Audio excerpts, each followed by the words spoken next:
मुफस्सिरीन कहते हैं उन टिड्डियों के सीनों पर लिखा हुआ था जुंदुल्लाहिल आज़म, अल्लाह का अजीम लश्कर, अल्लाह का अजीम लश्कर। हज़रत अल्लाह जब अकल टिकाने लगाना चाहता है ना तो एक टिड्डी से भी अकल टिकाने लगवा देता है। जब अल्लाह ताला किसी कौम की पकड़ करना चाहता है तो पानी को भी हुक्म दे देता है, चलो जाओ इतना बरसों के इनकी अकल टिकाने आ जाए।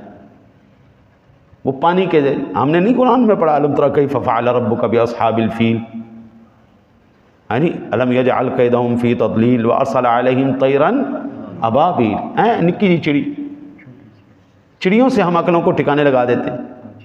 बड़े बड़े जो हैकल हाथी 1400 साल पहले के बड़े बड़े बला हाथी, छोटी सी चिड़िया ने वो भूसा बना के रख दी।